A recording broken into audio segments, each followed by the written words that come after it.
You're listening to Packers Talk Network. Packers Talk. You're listening to No Huddle Radio on the Packers Talk Radio Network, your home for in-depth and thoughtful Packers analysis. I'm your host, Gil Martin. My co-host is my good friend, Sean Tehan. In addition to this show, I write for the PackersPost.com and Cheesehead TV. And Sean was a TV sportscaster in Minnesota. We're here to talk Packers because you're all here for one thing, and that's a love for Green Bay football. Sean, it's Combine Week. Can you believe February ends tomorrow? I mean, where did the time go? Yeah, it just blew right past us. Hey, the closer we get to football season, the better. And for those gearing up for the 2025 Packer football season, a few words about our sponsor, Wisconsin's own Ticket King. For over 30 years, Ticket King has been providing Packers tickets to Packer fans. You can find them on the web at theticketking.com or visit the locations in Green Bay and Milwaukee. For direct links to specific Packers game tickets, go to packerstalk.com/tickets or browse our website at theticketking.com. If you're watching with us on YouTube today, thank you so much. You can see the link right there on your screen. You can watch every episode of No Huddle Radio on Packers Talk Network on YouTube. Click on the bell, turn the notifications on, join the discussion, chat with us live. Gil and I love to see and talk about the comments coming our way, and I feel like there's a lot to talk about today with the Combine opening up in Indianapolis, and it's quite a lot of buzz involving the Green Bay Packers so far this week in the NFL, Gil. Never dull, right? I mean, it may be the offseason, but there are still headlines being made, and I guess it all kind of starts with Jaire Alexander.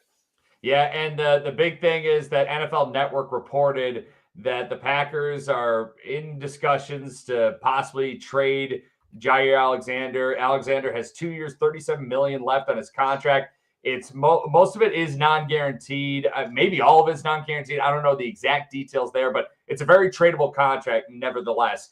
28 years old. He's a two-time Pro Bowler. He signed a 4-year contract extension after the 2021 season, but he only played 7 games last year, but really it was only 6. He only logged 10 snaps against Chicago in Week 11 after returning from that PCL injury after the bye week last year. And he's just missed so much time, Gil. He's missed 20 of the last 34 games. It seems like there's a lot of animosity between Jaire Alexander and the Packers, whether it be the coaches, the training staff, the organization in general. The big question is here, Gil, based off that NFL Network report, should the Packers trade Jaire Alexander? And anyone who's following with us on YouTube, feel free to chime in your thoughts because there's a lot of discussion there, and I completely get all sides of it, but I'm curious to hear what you have to say first, Gil. I mean, look, ideally, in a perfect world, I want to mend fences with Jaire and hope he can come back and be effective. Mm-hmm. I don't think we live in a perfect world, and it does not seem like the team and the player are on the same page anymore, and it may be best for both parties to part ways. And obviously by trading him rather than just letting him go, there are a lot of advantages for the Packers, but you need to find a taker. And keep in mind, the other 31 teams know if you can't find a trade destination for him, you're going to have to let him go. The most important part in the NFL, we've talked about, Gil, it's not ability. The most important ability is availability. And Jaire just hasn't been available. He just hasn't been good to go. And it really stinks because when this guy is locked in, when he's bought in, he's one of the best corners in football. He's really a tremendous talent on the edge. It seemed like he was all bought in the Jeff Hafley scheme. He had a couple interceptions. He had his first career pick 6 this past year. But then the final defensive play of the game against the Jacksonville Jaguars in that Week 8 thrilling win at the very end, and he just tweaks his knee enough, and it just ruins his entire season and possibly leads to the end of his Green Bay Packers career. And the thing is, it's, Green Bay could save just under $7 million in cap savings. They take on about an $18 million dead cap hit in 2025 if they do trade Jaire Alexander, which you could swallow that. They paid Aaron Rodgers $40 million to not play for them. They paid Dave Bakhtiari last year $21 million not to pay for them. This is not foreign territory in general. Brian Gutekunst, when he was asked about whether or not Jaire will be on the team in 2025 at the NFL Combine this week, all he said was, we'll see. We're working through that. Certainly could be on the team, but we'll work through that as we go. And Gutekunst has said his injuries have been frustrating for Jaire and for the team as well. it just seems like it's at the point of no return at this point in time right now, Gil. It does. It just seems like the bridges have been burned and that you're not going to be able to mend the fences. Look, when he's on the field, he has been as good as anybody. And his numbers from last season bear that out. According to Pro Football Reference, opposing quarterbacks completed only 56.7% of their passes when throwing to receivers covered by Jaire, and their quarterback rating was only 86.9. Mm-hmm. Those are very good numbers. But the more important number is that in 2021, he played 4 games. He played 16 games in 2022, and then in both 2023 and 2024, 7 games each season. So in 3 of the last 4 years, he has played less than half of the possible games, and that's just not going to work. And the thing is, and we'll discuss in just a moment what we think the compensation could be in return for in a Jaire Alexander trade scenario. But I think the Packers, Brian Gutekunst is saying the right things to the press, where I think he's made up his mind that Jaire Alexander is not going to be a Green Bay Packer in 2025. But he's leaving that door open of that possibility of returning where, hey, if we don't find a good trade or a good return, we're going to keep him. We're going to hold on to him. Again, it's not a terrible contract. The Packers have room in the bank to keep him in Green Bay. He can stay put with the Packers. He doesn't take up a whole lot of cap space if he were to remain on the roster. Yeah, he takes a good chunk of money. It takes a good chunk of money, but it's not an albatross. I'll put it that way. Where no. It's not terrible compared to the Rodgers contract. It's pie in the sky easy. But the problem is this, in my mind: if you keep Jaire Alexander and he is unhappy, he has the kind of personality that could spread that unhappiness throughout the locker room. And you don't want to have a cancer in the clubhouse. I'm not saying he's been one up until now, but I just get the feeling an unhappy Jaire Alexander is not a good thing for your locker room. And Daryl's chiming in the comment section. Thank you so much for tuning in today, Daryl. We really appreciate your viewership and your following. But let's just get to it right now. If he's traded, what's the likely return for the Packers in that Jaire trade? Because I do want to say where last year Marshawn Lattimore was traded by the New Orleans Saints to the Washington Commanders, the footballers, whatever you want to call them. To Washington. To Washington, essentially. Marshawn Lattimore is also 28 years old. He's also had a lot of injury issues the last 3 seasons. He's missed practically half of the last 51 regular season games playing for the Saints and the Commanders. And the Washington Commanders traded a 3rd-round pick, a 4th-round pick, and a 6th-round pick in this year's draft for Lattimore and 2025 5th-round pick, which belonged to the Commanders. And I know a lot of people are pointing to that. I've seen that on social media this week. A lot of people are pointing to that. It's like, well, why can't the Packers get that deal? Well, because the Saints were not ready to part ways with Marshawn Lattimore, and Marshawn Lattimore wasn't really ready to part ways with the New Orleans Saints. So with that being said, Gil, if he's traded, what's the likely return that we could expect the Packers to get in a Jaire trade? There are a couple of options. The most likely one to me is kind of a 3rd or 4th round draft pick. I think that's somewhere in the neighborhood. The other alternative is you trade one of your unhappy guys to another team for one of their unhappy but talented guys. Wishful thinking. That's the best case scenario, Yeah. Is that likely? I would say the mid-round pick is probably more likely. Like a 4th round pick to me somehow just sort of sticks in my mind. But if you could trade disgruntled player for disgruntled player, that to me would be ideal. And, that's the best case scenario in my mind. What are you thinking? Well, I do want to acknowledge Daryl, because he's saying, hey, trade Jaire Alexander for Jeff Okudah. And Jeff Okudah, former 3rd overall pick out of Ohio State. He did play for Jeff Hafley at Ohio State, so there's a connection there. But I will say, Daryl, it's a decent idea, but Jeff Okudah has not really been healthy, and there's a reason he's bounced around the league a little bit. It hasn't really clicked for him at the NFL level. Health has been definitely an issue. He mentioned Asante Samuel Jr. as well from the Chargers, and Asante Samuel Jr., a nice player, but I think he's going to command a lot of money. I don't think the Packers are going to be willing to pay him. They may be willing to pay other guys. I think because Jaire, it just seems like I know a lot of people are holding out hope. Oh, like we could keep Jaire and unless it's a really good trade, but I think Jaire is done with the Packers. I think the Packers are done with Jaire Alexander. With that being said, I don't think Jaire Alexander's taken another snap with the Green Bay Packers in a Packers uniform. You get anything better than a 6th-round pick, I'm going to be surprised. I really think that's the best case scenario. I mean, they got a 7th-round pick for Preston Smith, which is pretty impressive because Preston Smith is no longer with the Pittsburgh Steelers after that trade. But if you get anything better than the 6th-round pick for Jaire Alexander, take the deal. Honestly, 6th round or better, take the deal. It's a disgruntled player that you might as well get something for in return.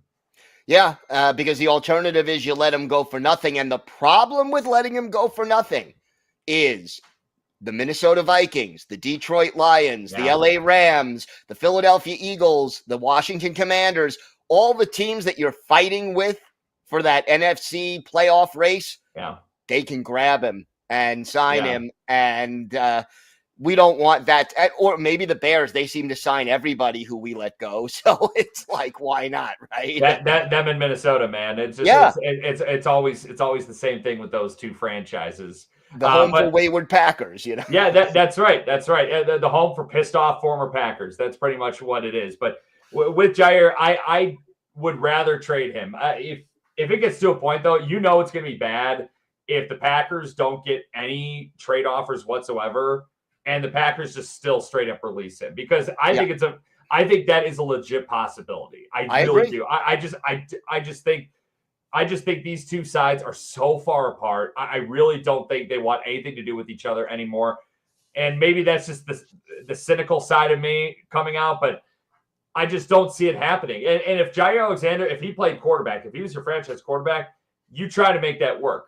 But he's a corner. He hasn't been healthy. It's just the quarterback's way more. And when Aaron Rodgers was disgruntled, he wanted out.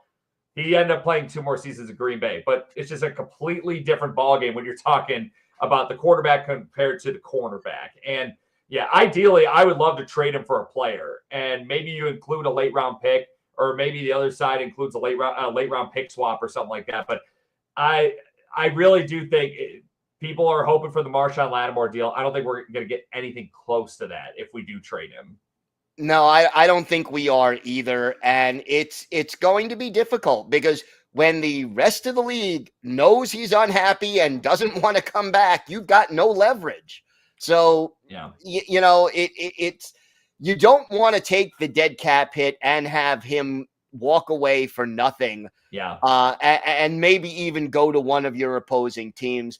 But I think the big picture thinking, and from Brian Gutekunst's press conference at the scouting combine, it seems to me that the emphasis is going to be on the pass rush more than it is going to be on the secondary.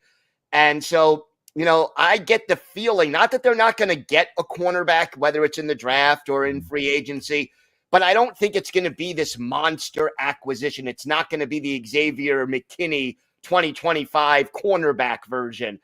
It may be a day 1 or day 2 draft pick, but they're going to emphasize getting pressure on the quarterback, and then Keyshawn Nixon, Carrington Valentine, Javon Bullard, those are going to be your 3 starting cornerbacks, and you hope with better pass rush, that's good enough. It was good enough for most of this season.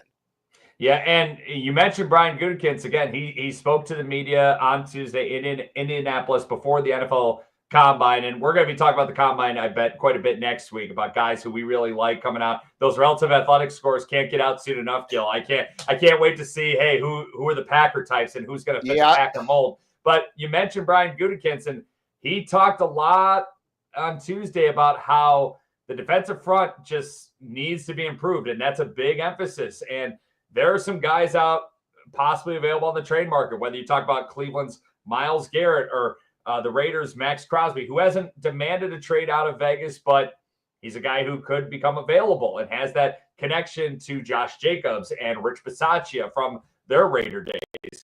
Micah Parsons, who's an independent free agent. Maybe that's a possibility. Harold Landry, the Titans edge rusher, who received permission this week from the Titans to seek out a trade. And it just seemed like Brian Gutekunst, he's very coy, but he will tell you what his plan is if you listen closely. Yeah. And I feel like Gutekunst made a huge point to bolster the Packers defensive front. Did he reveal the plan just straight up on Tuesday, Gil? Did he? Because I sure as heck think he did. It sounds like he said the quiet part out loud, right? I mean, Yes. that's yeah. I mean, yeah, I think that is, again, that may be the plan, but it's like any battle situation. Once the battle starts, the plan often goes out the window.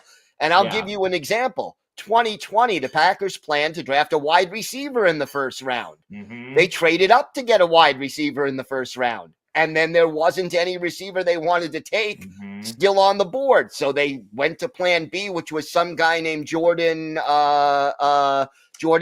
Yeah. So, Love, yes. Hart. Yes, Hart. that's right.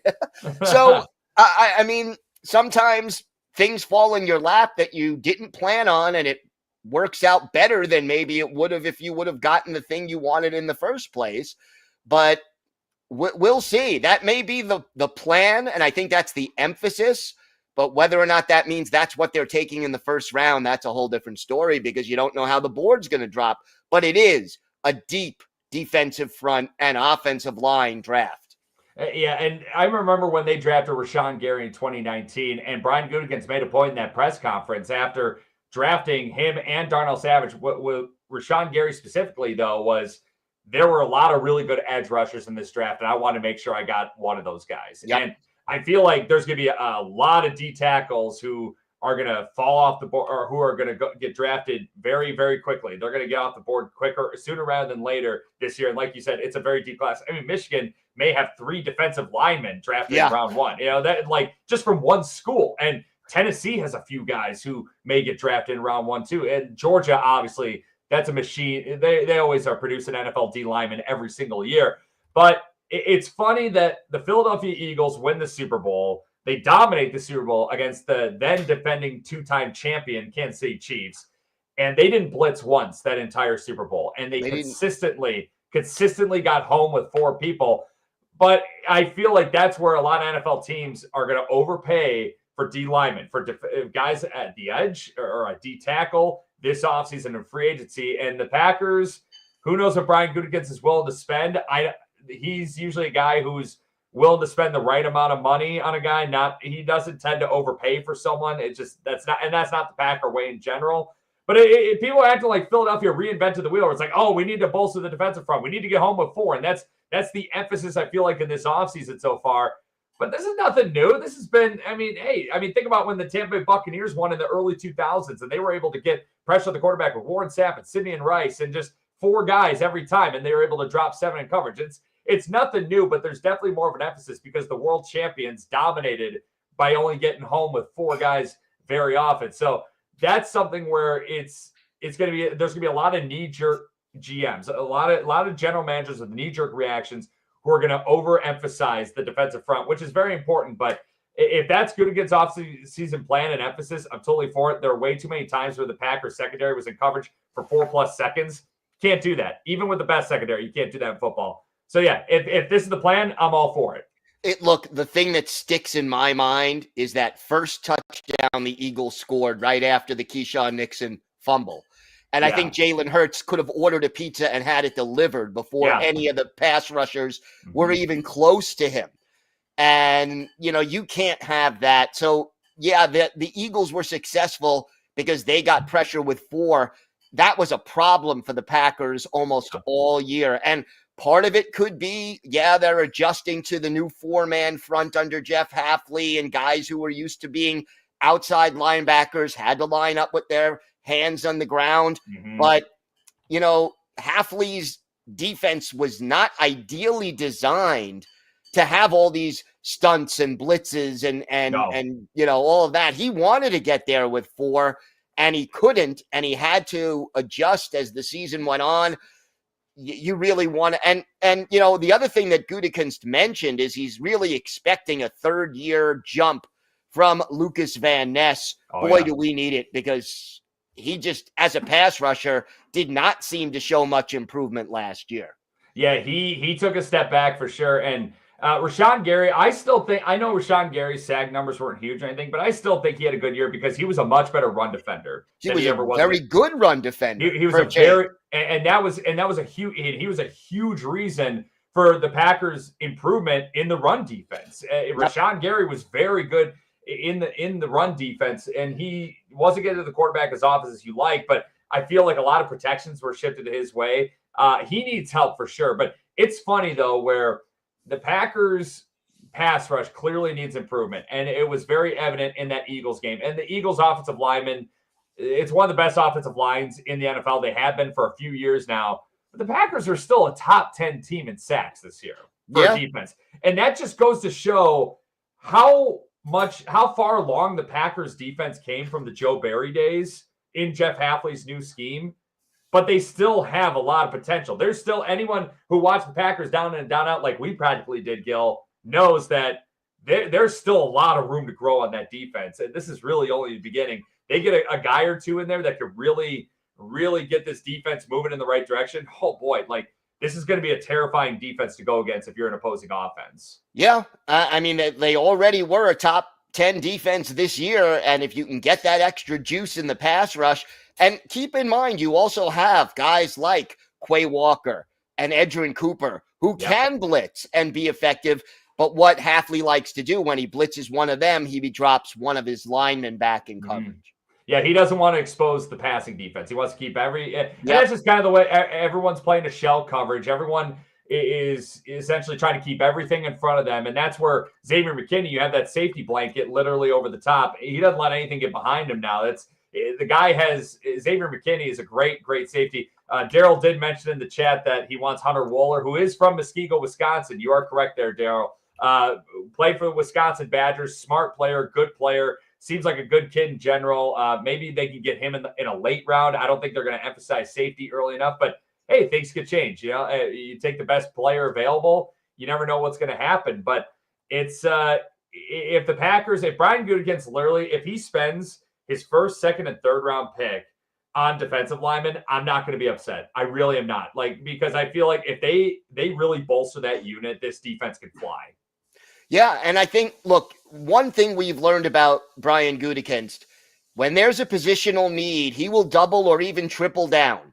And, you know, we saw it with the year Rashawn Gary was drafted in the first round. They already had signed Preston Smith and Zadarius Smith as free agents. Mm-hmm. We saw 3 wide receivers being drafted. This year it was 2 or 3 safeties being drafted. Mm-hmm. When there's a need, he will double down. I guarantee there will be at least 2, maybe 3 defensive linemen selected in this draft by the Packers, or, you know, maybe you draft 2 and sign a mid-range free agent to bolster it. They will address that position multiple times this offseason. And even though the draft is being held in Green Bay, Gil, Brian Gutekunst assured with the media that Mark Murphy said he could trade the first-round pick if he wants to. Doesn't have to hold on to it. If he feels like it makes the football team better, then go ahead and trade it. Maybe he uses that to get a premium talent on the defensive front. He's said he also said in Indianapolis on Tuesday he's been very close to trading that first-round pick for a player in the past. Maybe this is the year. Of course, of all years when the draft is hosted in Green Bay, Wisconsin. So, but his job is to make the football team better. He doesn't care about anything else. But correct. And look, maybe in part of that deal, you could throw Jaire Alexander into one of those trades as well. You never know. Yeah, and hey, guess what? It's like Jaire doesn't need to be traded by the start of the league year, by the start of free agency. They can hold this out until draft weekend, like they did with Aaron Rodgers a few years ago. So, they could wait until August if they really want to. I mean, there's no rush to do this. If you want to get a pick in this year's draft, okay, you got to do it by draft time. But there is no gun being held theoretically to the Packers' head. Yeah, ideally, trade Jaire Alexander to the AFC. If he goes to Baltimore, reunites with his best buddy Lamar Jackson, I'm cool with that. But we were talking about the Philadelphia Eagles, how dominant they were up front on offense and defense, and we're out to a huge Super Bowl win. And they're, of course, known for the tush push. And the Packers submitted a proposal to the league for the tush push to be banned. It created a lot of rolling eyes amongst peers and fans of the game and everything like that. But there were some coaches, some general managers who said, yeah, we don't want this in the game because it is a little bit dangerous and there's not really a lot of skill involved. Mark Murphy's been very, very adamant about how he does not think the tush push belongs in football. Now, a big part of that, too, is you used to not be allowed to aid a runner with the football and the tush push officially. And the NFL got rid of that rule because it was too hard to police. And I think that's where the heavy emphasis is, Gil. And I got to ask you, the Packers wanted the tush push banned. Is it weak or is it fair? Both. I agree. It's both. I mean, I do not like the tush push. It's like it cheapens the whole thing in a way, and it really makes the whole thing like a little rugby scrum, and all the other logistics aside, it makes a human being like a little object that you're pushing, one way and the guys are pushing the other way. And you're right about the safety factor of it. I am not a fan of it. It's very hard to defend. It's just kind of silly, I think. It's like going back to the single wing, I mean. Yeah, I think it's weak that the Packers did propose this but I think they're the mouthpiece for a lot of NFL teams, probably specifically for teams like the Buffalo Bills, probably like the Washington Commanders. Washington, remember, kept going off sides in that NFC Championship game. And then Sean Hockley said, if they continue to do this on purpose, we will award Philadelphia a touchdown, which is just, it's like, come on, seriously, what are they supposed to do? I think it's essentially the Packers, the sweep was so dominant in the Vince Lombardi era, but that was never asked to be banned or anything like that. And it was just, and the tush push is a very effective play, but I do understand wanting to bring back the rule that you cannot aid a runner. And I don't know how exactly they would go about that, but Jalen Hurts getting pushed from behind by two guys, it's just, they're not blocking anybody. They're just pushing him. And I feel like that's the point of emphasis right there where I would like to see that get reversed. I'd like to see that rule come back where you just cannot aid the runner. You cannot go behind and aid a runner. You have to actually be blocking someone or whatever it may be, but you cannot aid the runner. And that's just, I think that's something where there's going to be a deep discussion about it, possibly at the owners' meetings at the end of next month. The thing that the owners don't want to have happen, they want to minimize judgment calls by the officials. And that's one of the reasons that they decided to allow people to push, because was it inadvertent? Was he really pushing? How much was he pushing? Yeah. It was very difficult for referees to make that call one way or the other. That's why they allowed it. It was one of those things where everybody does it, so how do you ban it kind of a thing. But the tush push is almost like the extreme in the other direction, and you got to somehow find some kind of middle ground. Yeah, and I think that's the middle ground. I think that's a good start, literally, where it's just you got to find. I feel like there are two officials behind the quarterback and behind the offensive line.